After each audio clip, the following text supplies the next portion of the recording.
নাজমুল, যাও তো চালের দোকান থেকে এক বস্তা চাল নিয়ে এসো। জি স্যার, এখনই নিয়ে আসছি। আচ্ছা, নাজমুল তো অনেক দিন ধরে আমাদের বাড়ি কাজ করছে, এই কয়েকদিনে ও কি কোনো উল্টাপাল্টা করেছে?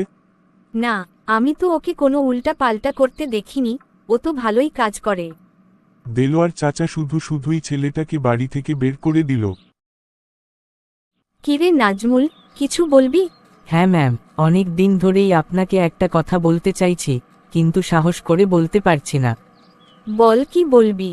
ম্যাম, স্যারকে না প্রায় একটা মেয়ের সাথে কথা বলতে দেখি। কি সব আজে বাজে কথা বলছিস? হ্যাঁ ম্যাম, আমি নিজের চোখে দেখেছি। হ্যাঁ, আমারও ওর কথাবার্তা কিছুদিন ধরে অন্য রকম লাগছে। এখন কি করা যায় বলতো নাজমুল? আমার কাছে একটা বুদ্ধি আছে, যদি চান তাহলে বলি। কি বুদ্ধি, দ্রুত বল।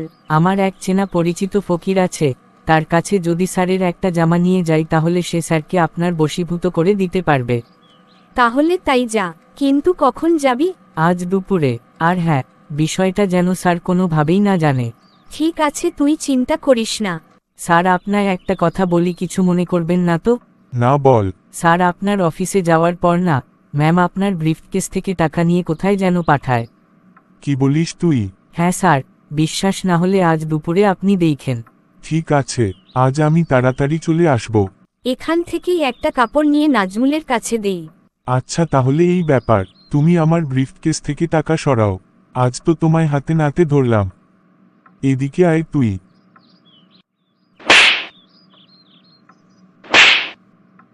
যা, তোকে আমি তালাক দিলাম, এখনই আমার বাড়ি থেকে বের হবি।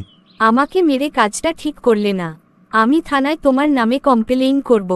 আরে যা যা, দেখবানে তুই কি করস। স্যার, আমি একটা কেস করতে এসেছি।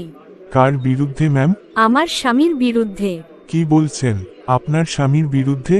কিন্তু কি করেছে আপনার স্বামী? ও আরেকটা মেয়ের সাথে প্রেম করে, আমি সেটা বলেছি বলে ও আমায় মেরেছে এবং তালাক দিয়ে বাড়ি থেকে বের করে দিয়েছে। এটা তো খুব খারাপ কাজ। আপনি চিন্তা করবেন না, আমি ওকে দেখাচ্ছি গায়ে হাত দিলে কেমন লাগে। আপনি কি কালু সাহেব? হ্যাঁ, কেন, কি হয়েছে?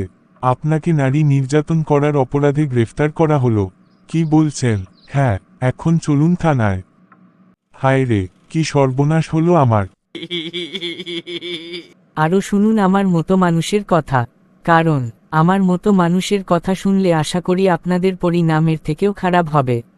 এখনও সময় আছে, সচেতন হন এবং মানুষের কথা যাচাই করে বিশ্বাস করুন।